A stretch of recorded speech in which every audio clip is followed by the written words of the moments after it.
here's where we're at. All right? Before this, you were given what are called known activity times. Known estimated activity times, everybody agreed on what the time would take. But in reality, we're now in a situation where we're uncertain of the activity time.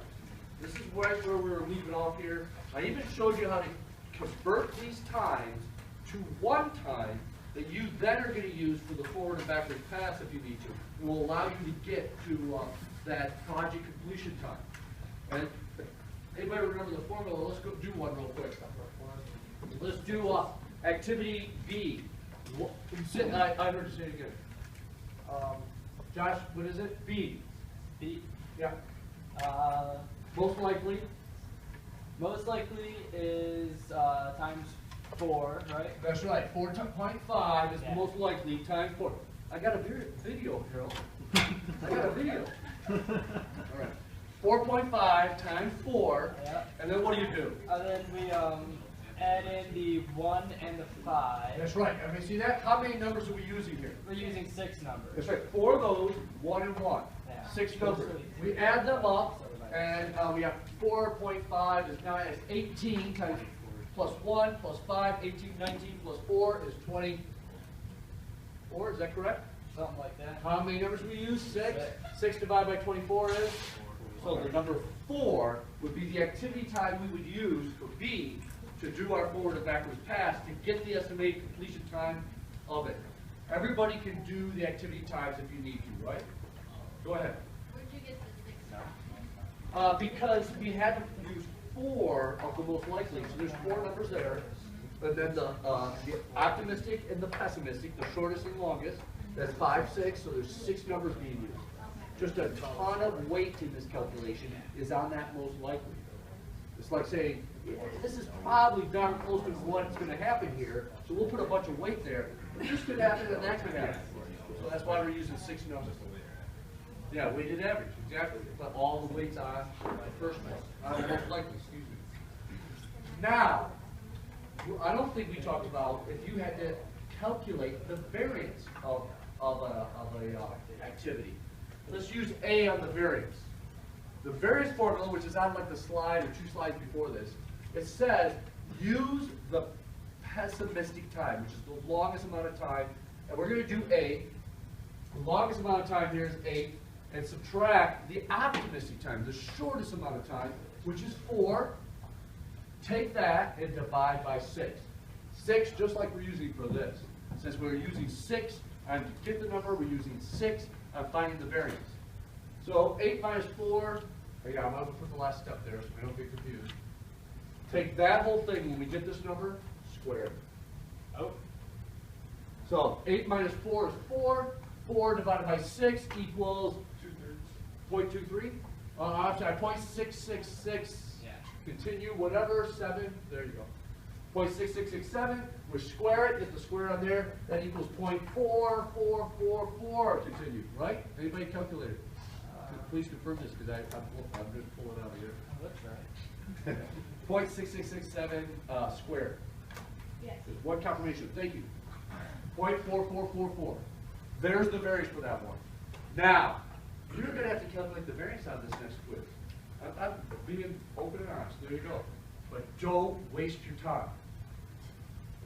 Don't waste your time and calculate all the variances for it. Only calculate the variance of the critical path. That's the only variances you need. Go, Lori. Wait, so how'd you get it from 0.6 to 0.4? I squared it. Oh, okay. There you go. So the formula is the longest amount of time minus the shortest amount of time divided by 6. Get the result, then square it. And that is for The variance of that activity, which happens to be A in this case. That's the variance for A. Well, which activity was this? This was B. This was the amount of time for B. Okay? Here we go. We take the times. They're all right there. What we got 4 for B. It is 6, 4, blah, blah. When we use those times, we'll do our forward pass and backwards pass. We get the drawing, looks like that. We do our forward pass and backwards pass. I don't want you to look at the whole thing yet. That's why I just go real fast. here's our variances. We wasted a bunch of time because we don't need all of them. But I want you to see what all of them were.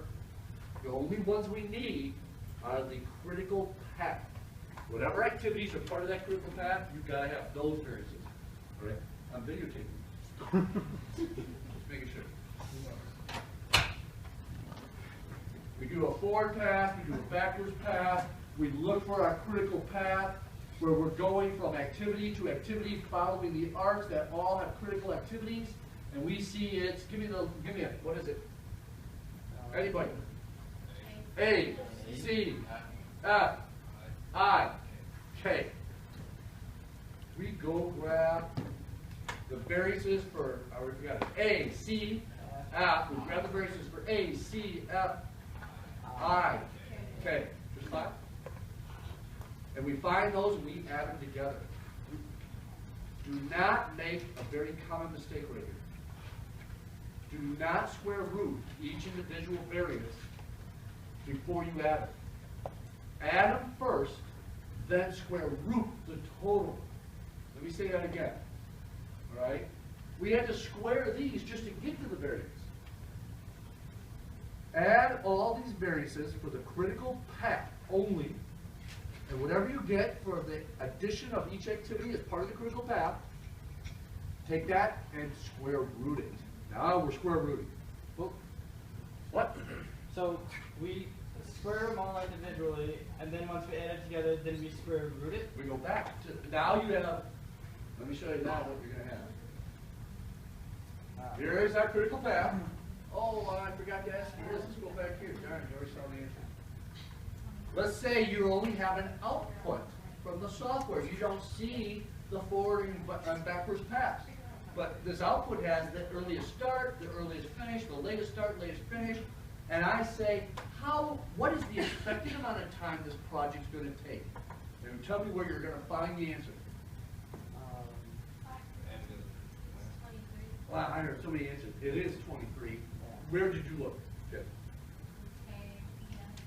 The EF for K, that's the earliest finish. That's the earliest finish. Whatever the biggest number is for the earliest finish is also going to be the biggest number for the latest finish. And they're both going to be the estimated completion time of the project. In this case, the biggest number is 23. In this case, the biggest number is 23. That is the estimated completion time, 23. Whatever the biggest number on the earliest finish or the latest finish, or both, it's usually going to be both, that is the expected completion time of the project. The 23 units of time, I think it's hours on this. I like using units of time because it doesn't matter if it's days or hours or weeks or years, whatever it is, the process we're using is the same, exact same. So 23 units of time. Now, we say, here's our critical path. We find the variance for each one, and we add them together. Now, it's in fractions, but 0.4440, whatever this is, 0.111 something, 1 and 0.444. And they add up to 2. Now you have the project variance. You square root it, you just found the project standard deviation. All right. I know you guys had stats a long time ago, but I'm going to break this down. I hope that this will this is what used to make it easier for me, because I always made a number line. When I make the number line, right in the center is your expected completion time for this project. When we looked at that output, you told me how much completion time, Jim? I forgot. 23. There's 23. This empirical rule, that's the name of the thing, also the name of the document, says that if you go, I'm going to use even intervals. The space between these are all going to be the same, like you're making a graph. So I'm going to go right here, I'm going to go same distance there, trying to make them all the same distance. And I'm sure I'm off. Here we go. Here we go. Now I know that this bell curve is going to be really close when we get to the third one. And that I know it's going to peak in the middle, right there. And here's how I draw my bell curve. Oh, it's awful. So that's the center right there. Okay. All right. My bell curve just Now, here's the deal. This is the expected completion time. Whenever you have the expected completion time, it's the same as having the mean time. If we did this project over and over and over again, and we keep track of how long it takes each time, it'll probably balance out at 23, because that's kind of the expected amount of time based on everything we do.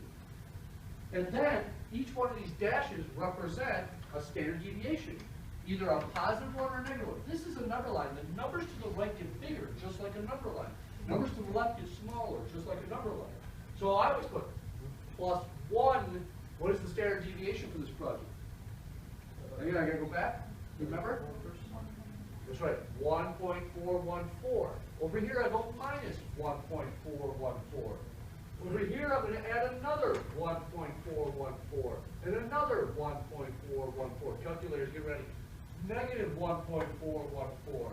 I'm going to subtract another 1.414, and I'm going to have my number line with numbers now. 23, this one's easy. 23 plus 1.414, 24.414. 24. What is another 1.414? 25.828. 25.828. What's another one that's 27.2 what? 22 what? 232? Anybody? Calculator. Take 25.528. I'm sorry. 25.828 plus 1.414. Anybody with me? Here's something. Serious? I do? Yeah, that's good. Where? Plus, no, 25.828 plus 1.414. Whatever that is. Someone give me the minus. Come on, you guys, help me out here. We're going to run out of time. 27.4. Thank you. Now take 23 minus 1.414. 21.586. Subtract another 1.414. 20.172. All right, 20.172. Subtract another 1.414. 18.758. There's my number line. Now, everything to the right of the mean, if I said, hey, what's the probability this project will get done in 23 hours or more? It's 50%. It's the mean. What's the probability this project will get done in 23 hours or less? 50%. Because it's right there at the center. Now, if you look at these percentages, I can literally ask you about any number on that timeline, and you should be able to estimate the probability. For example, I'm going to use 24. Right. Tell me, this is like Price is Right. Tell me when my pointer is where 24 would land on this number line. More? Keep going? Ding. Wait, right there? No. Okay, let's keep going. We had this angle, we had it forward a little. Hang on, let me keep going. There you go. Right there? That's where 24 would be? Well, Josh, quit speaking. Right there? That's 24? About right here, you saying? Okay, I'll find wherever you want it, because we're only estimating. Now, look at where that is. That's right here.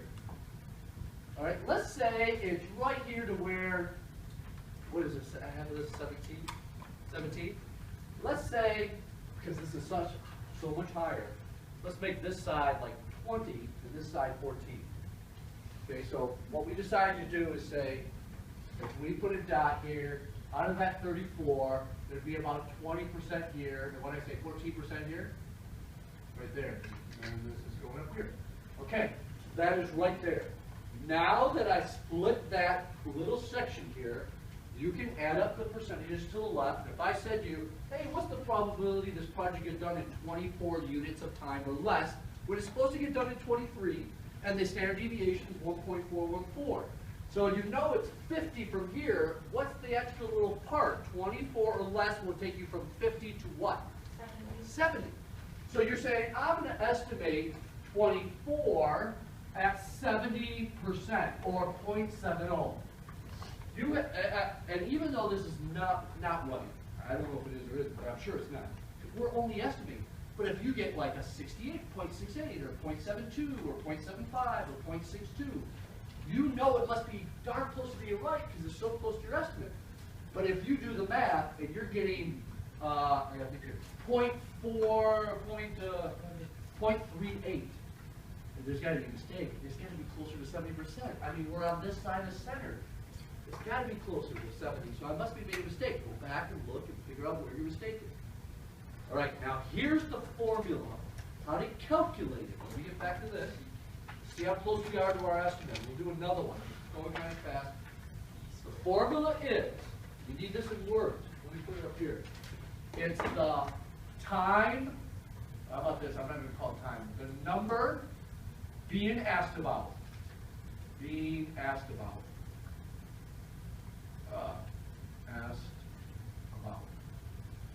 Minus the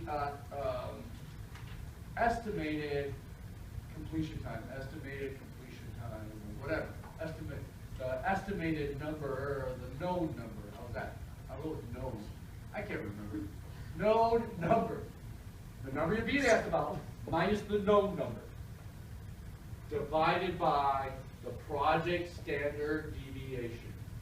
This equals Z. I do my Z like program. Wait, what's this the formula for? This is for Z.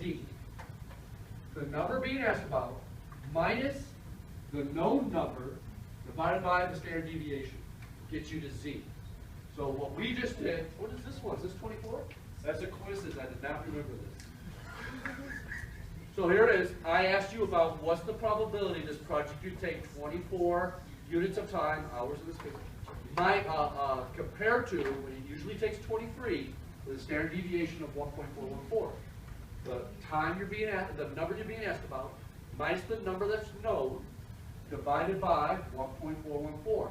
1 divided by 1.414 equals 0.71. My question actually, is that a positive or a negative 0.71? Because the number you're being asked about is bigger on the right side of this number line, and so you're going to end up with a positive 71, which then takes you to page 742.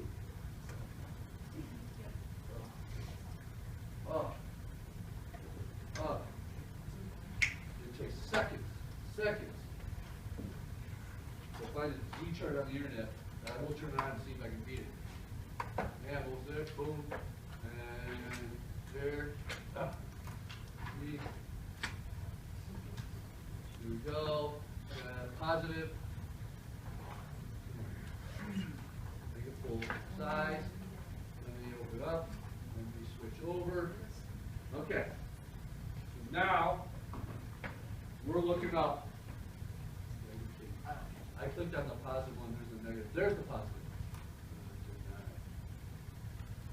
What's our number? I forgot. 0.71? Okay. This is the number to the left of the decimal and the first digit to the right. We are 0.71. We don't have a digit to the left, so we're way up here.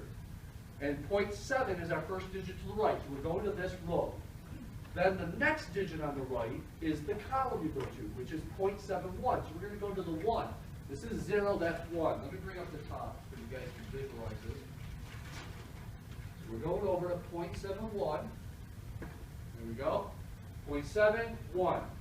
There's the probability of any amount of the amount of time I'm asking you about, or less. 76.11%. If you aren't comfortable writing 76.11%, just put what you see, 0.7611. All right? That's fine. If you want to move the decimal 2 places, 76.11% is the question. Here's the deal. If I would have asked, if the question asked, what's the probability of some number like 24 or more? It's the same as x bar on the number line, but now we're trying to figure out what that adds up to. But in the book, so we would have estimated, well, by the way, how close are we to our estimate? That's not bad. And you could say, oh, 76, 70, we're so close to our estimate, this has to be right. So I'll move on to the next question. But if I ask, if the question says 24 units of time or more, the next additional step you have to do is -1 minus what you just looked up. It's the opposite of this. So instead of 76%, it's going to be 34 or 30.33, whatever. And a little trick I used to do in Charlie a long time ago, I would always just switch over to the negative page to find the opposite. So, because this is really the opposite of it, read. I'm not on the page. You got it, hang on. Instead of doing the math, I'm just going to negative 0.71, which means it's 0.2389. There it is. So if I was asking for 24 hours or more, which usually takes 23, 0.2389. But you're going to show the work, this work, the number you're being asked about, minus the number that's known, divided by the standard deviation. You're going to show me you got your z. I forgot the z already. 0.71, I think. Just like this PowerPoint, 0.71, and then you're going to page 242 if it's a positive, page 241 if it's a negative. Let's try another one. I want to make sure you get, I want to estimate it first so I know I'm in the right ballpark. Look at the number line. I want to ask you, what's the probability for 22 hours of time or more? Oh boy, forget that. That's exactly 24 or less is the exact same answer, so I got to think about it. 21 hours of time or more. I don't want to have the exact same answer we already did. 21 or more. Where is 21 on this number line? I gotta use a finger here, Josh. You ready? Okay, look at the number line. I'm going to point from above. Tell me when I get to 21. Oh, right there? Right here. Right there. Let me put that line up. We're past this first standard deviation. We're in between the second and the first one right there. We go back to our little estimation cheat sheet here. Boom. We are right between these two right here. We know this is 50%, and since we're here, we can put 34 to it right away. So we're at 84 already before we got to figure out this little part. What we learned from this is that even if we're right in the middle, there's a lot more on the taller side than the shorter side. So is this about 21 or more? So all we need to do is figure that part out right there. We add it to that 34. We add it to this 50. So we got 0.50 plus 0.34 plus this right there. So I look at this and go, well, half of this is 6.5 or 7%, 7, 0.07, whatever.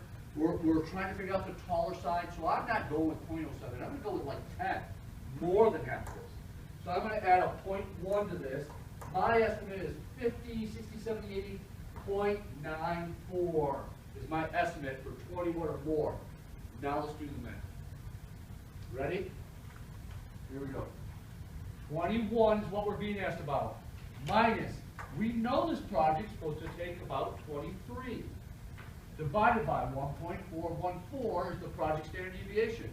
I got negative 2 over 1.414 equals negative 1.414, because I know from that PowerPoint we just looked at that the square root of 2 is 1.414. So you're dividing by it. There it is.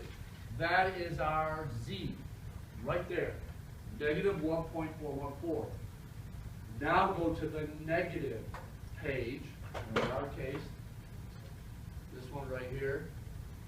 And I'm going to look for, let me get to the top of this. This is the first digit to the left of our decimal of our z. This is the first digit to the right. That's supposed to be 0.44. Oh, sorry. There. All right? So we're at 1.4, so we got to go down just a little bit. But look at the heading up there. It starts at 0, then a 1, then a 2. That's all going to be the second digit. 0.1, negative 1.4, 0, no, 1, right? And what's the next digit? Should we go to 2 or stay at 1 based on rounding here? 1.414. Stay at 1 because the next digit's a 4. Now, if you want to give me the number in between these two and you put a little something there, I'd love to give you extra credit because I'd be so happy. But just go with whatever the second digit is and you round it. 1.41 negative, right there, 0.07, 0.0793. It's right between 7 and 8%, closer to 8%. We guessed it would be, oh, wait, what's going on? We just found the probability if this were asking if it was 21 or less. We got one more step. Because it's asking for 21 units of time or more, it is 1 minus 0.0793, or let's just say 100% minus 8%. That leaves us with about 92%, or someone give me the real number here, 0.92, 1 minus 0.0793. It's right around 92%. What did we guess? 94%? We're so close to our estimate by using that bell curve that we say it again. 0.9207. Why is that looking? Which rounded to be 92% or just leave it at 0.9207. The only reason we did that last step to subtract from 1 is because the question was asking about amount of time or more. Anytime you look it up on the Z, you're always looking up at any amount of time or less. That's how these work. So the old more will always be the opposite of what you're looking up. That's about as easy as stats gets, right there. Easiest I can make it. I didn't do this for the other class, but it just dawned on me. You ready? The problem says the expected completion time equals, I don't know, 72 days. And the standard deviation is equal to, oh, let's say 2.2 days. That's a point. I'm making my number curve. What's right here in the center of the number curve? 72, you're getting this. Now I'm going to put my standard deviations evenly apart without any numbers on it right now. And if I want to come up with all three of these numbers, yeah, that's all.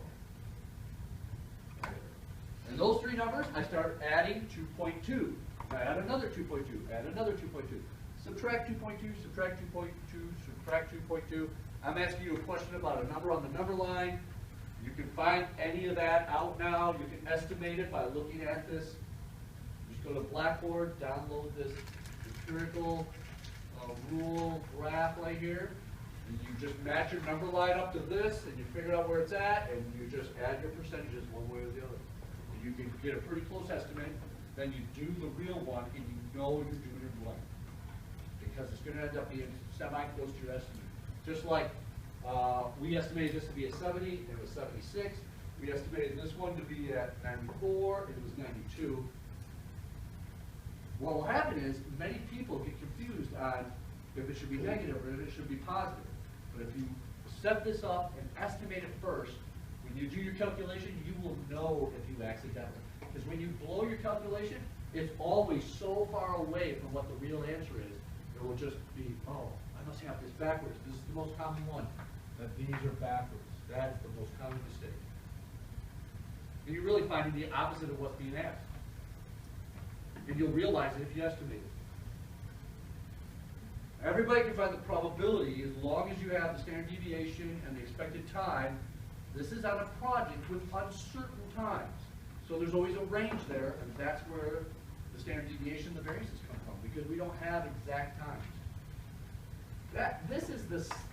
Some people say this is the hardest part of that chapter, and you know that you have to calculate the probability on this next quiz, right? This is for sure. All right. So now we're heading to crashing. Crashing, crashing, crashing. See this right here. You need to be able to write all these constraints and the objective function. Right now, it looks like they'd be hard. But they're not. They're easy. And this is the first time I've posted a step-by-step-by-step directions on how to do all of these. These are the hardest ones, right here and here. But I put step-by-step. We're going to open up and look at it as we do this. But let's get to the story. I want to make sure. The story says, where is it? Where's the start? There we go. This company builds all these machines. They want to get a new line of earth mover. They want to get into the earth mover business. They said, we want a new line of loader. The management's concerned that the project might take longer than 26 weeks to get everything developed, to get this new product going. That's like a half a year. They're giving themselves a half a year to get this new product, get one made, all the activities that go with it. And so whoever's in charge of this project said, we're having a meeting, and we're going to come up with each activity involved in getting this new loader all planned out. We're going to assign activities to different people on the team, and here's what we all agreed it would come out to in time.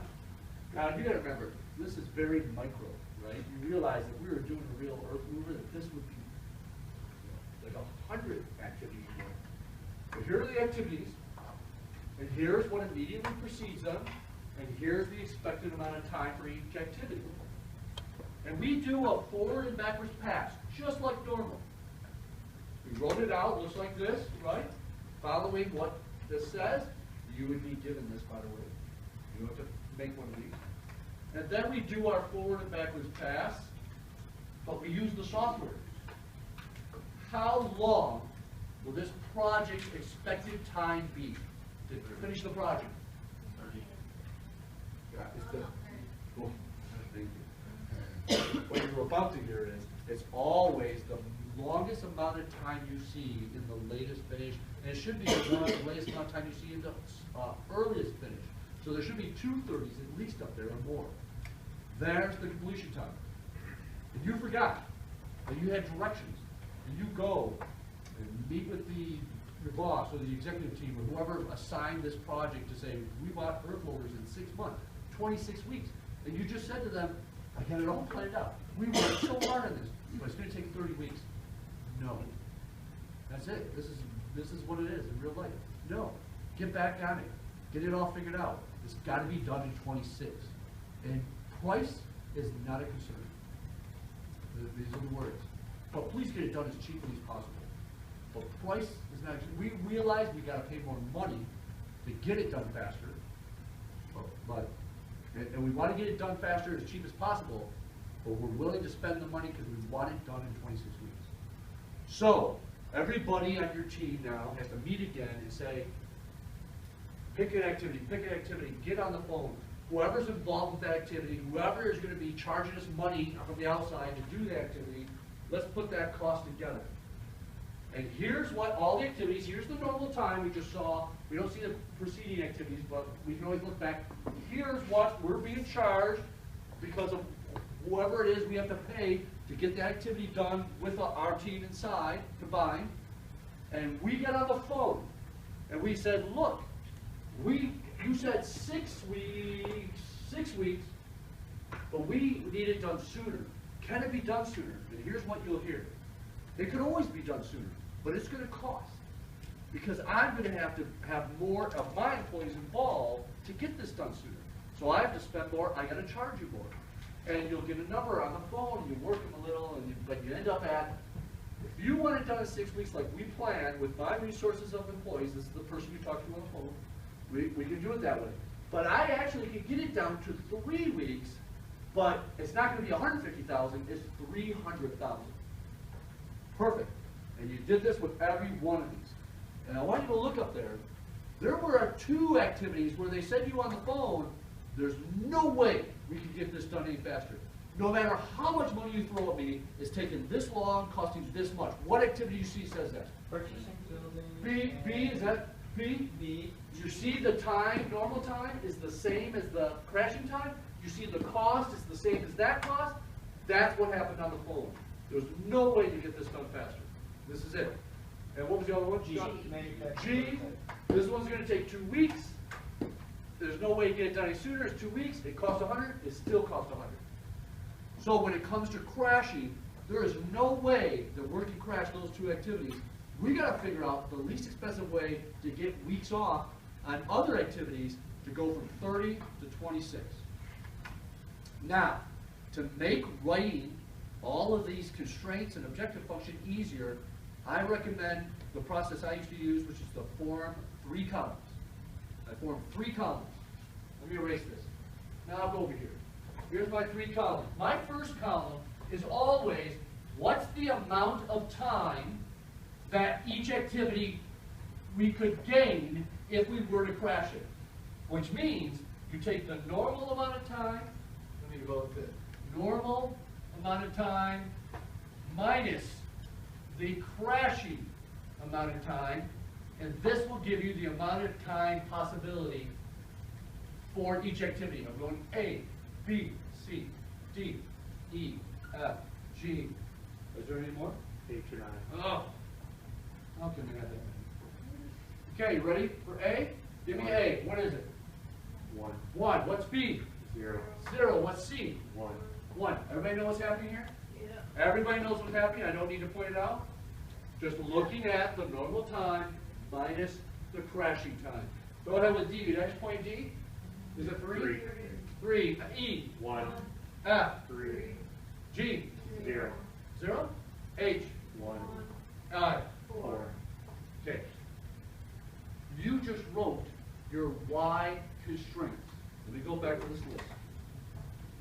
You now take each one of those and say Y sub A less than or equal to 1. Nah, no reason to write a B. Can't be crashed. This is 0. Y sub C less than or equal to 1. Y sub D less than or equal to 3. Y sub E, and so on. By forming that first column, you just basically wrote this, and now all you gotta do is write them out as Y, whatever activity is, less than or equal to the amount of time available to crash. Next, this column is your crash cost minus normal cost. Everybody hear me? Crash cost, it's how much more you have to pay. What's the amount of money if you crash that activity to its maximum amount you can crash to? So, let's get on the slide. The first one would be 100 minus 80, which is 20,000. What's the second one? Doesn't matter. What's the third one? What's the third one? 50,000? Oh, okay. I'm just making sure. Okay, D. 150, is that what you said? E. 70? Yeah. F. 180,000. 180? Yeah. That's subtracting, right? Yeah. G doesn't matter, it can't be crashed. H. What's the difference on H? 350,000. 350,000? Oh, 800 minus 450, wow. 350,000, and then I? 300,000. 300? Yeah. Wow. I thought it was crashing, spending this kind of money. One last column. For 1 week. Take the crashing amount, what do I call this? Take column B divided by column A. How's that? This is column B divided by column A. Or how about column 2 divided by column 1? However you want to write it. Look at A. 20,000 divided by 1. I'm going to use K to represent 1,000 just for a shortcut here. And then B, we're skipping. 50,000 divided by 1, that's 50,000. 150,000 divided by 3, that's 50, right? 70,000 divided by 1, that's 70,000. Where am I? 180 divided by 3, that's 60,000, correct? We're skipping H. 350 divided by 1. Wow.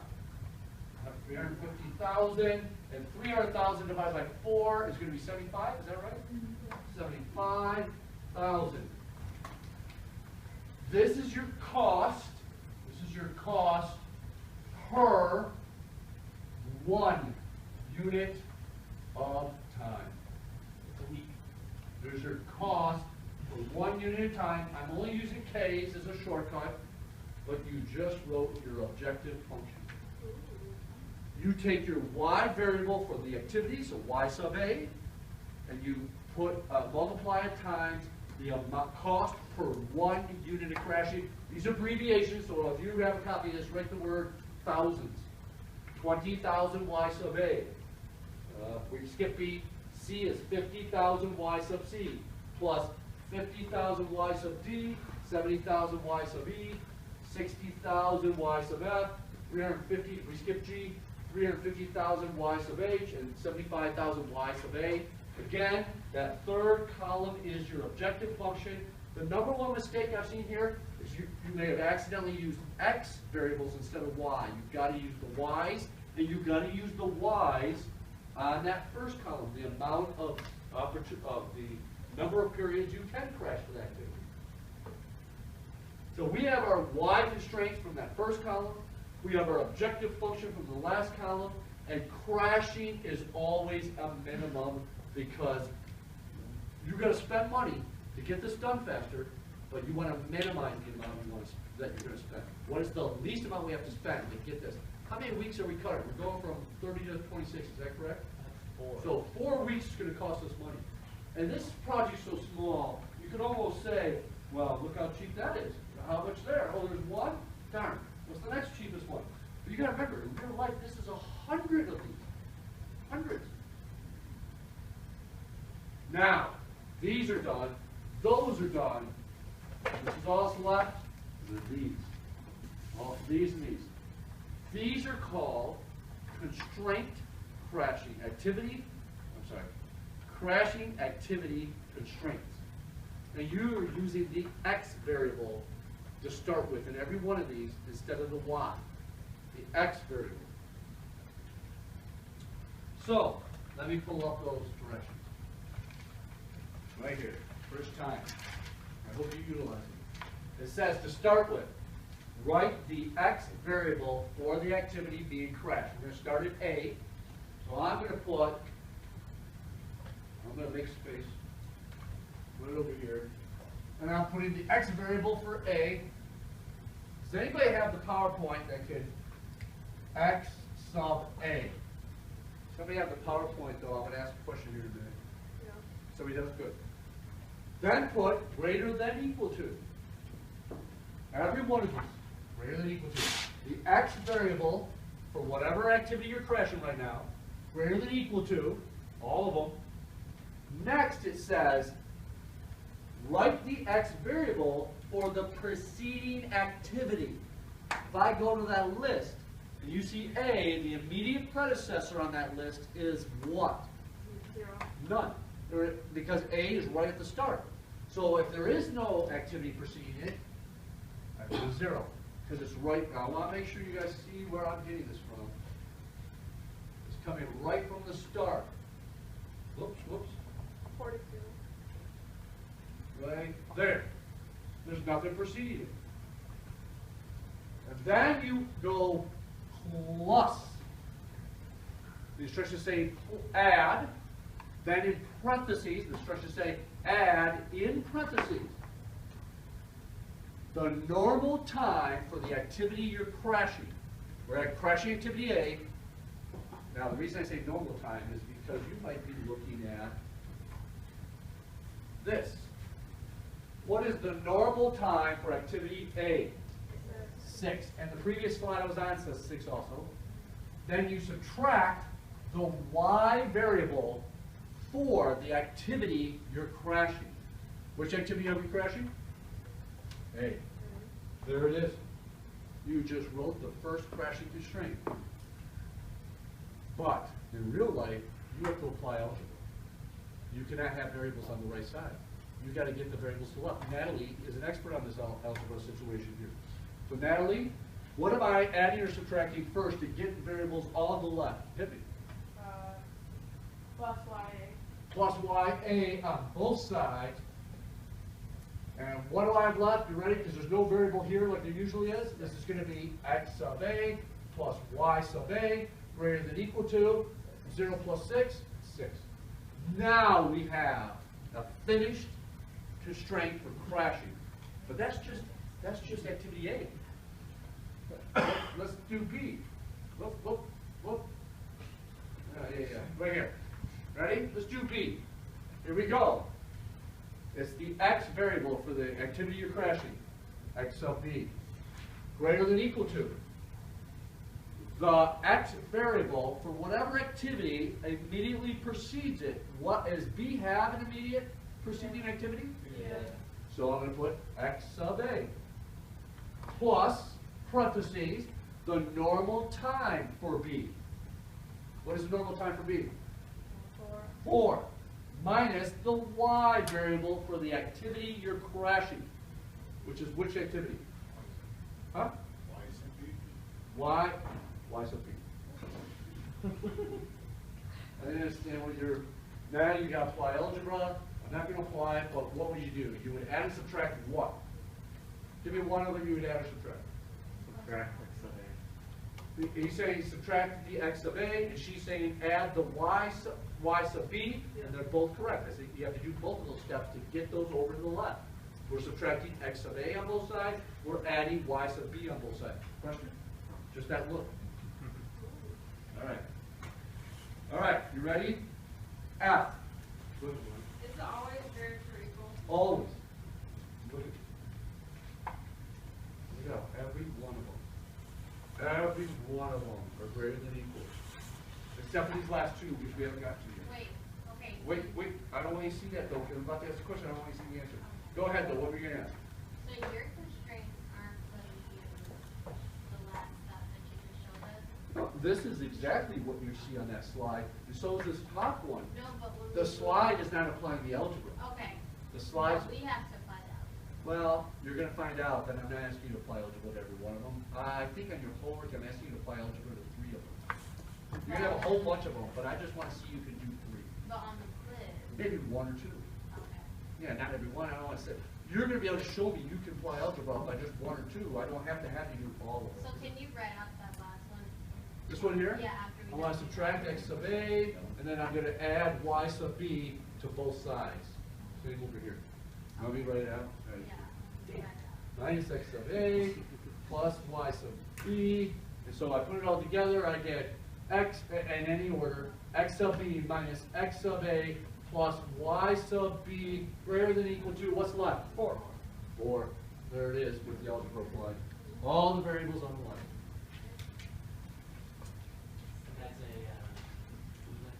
That's an activity crashing constraint. So the x's represent when this activity will be done, correct? I can't remember. The I X- can't So, like, remember. x We're of about a- to find out. You're going to see in the output what it represents. So like, well, x of a would be when activity A is done and Yeah, then yeah, activity B. I think that is correct. I Then the just can't remember off the top of my parentheses head. is how long activity B takes. So we're saying activity B ends after activity A plus the duration. That's right. Activity B is after activity A, for sure. That's why you put that in, yes. Now, let's do F. Let's do F. There's something about F that makes it different. All right. You have to keep on erasing. Oh, wait, is that thing lit? Okay, X sub F. X sub F. What's next? Greater than or equal to. What's next? What? What's next? The greater of xb or xc. Well, which one? Or both? Both. Which is it? Who said both? Josh? I didn't mean to lead you there. Never both. Never both, it's the biggest one. No.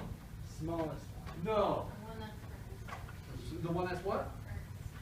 First. Well, Or is it the you're all right in a way, but you're all wrong in a way too. We give up. difference between both of them? Not the difference between both of them. Damn. You have to write the constraint for one of those, and then you gotta write the constraint all over again for the other. Both. However many preceding activities an activity has that you're crashing, you have to write a constraint for every one of them. So, here we go, we got BC after it, right? X sub F, X sub B, plus parentheses, I don't know the normal time for F. 10? Is that what it says? Are we doing that? 10 minus Y sub, anybody tell me what this is? I can't hear you. Y sub b. B. Oh, no. Yeah. F, the activity you're crashing. But we got another activity that precedes it.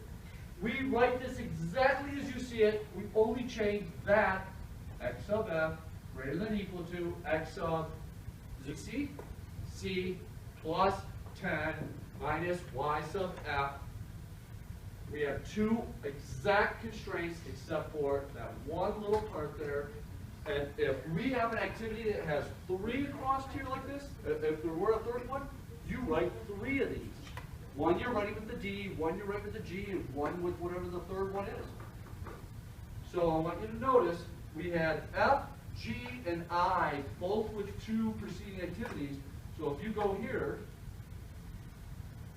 you'll see there's 2 F's, 2 G's, and 2 I's. Because they each had 2 preceding activities. You now can write this objective function. You now can do these y constraints. You now can do every one of these x crashing constraints for each activity. Some with 2, some with 3 if they had 3 preceding. Here's the last part. This part right here, it says, use the x variable for any activity that goes directly to the finish, meaning it doesn't precede any other activity, and make it less than or equal to whatever it is you're trying to crash this to.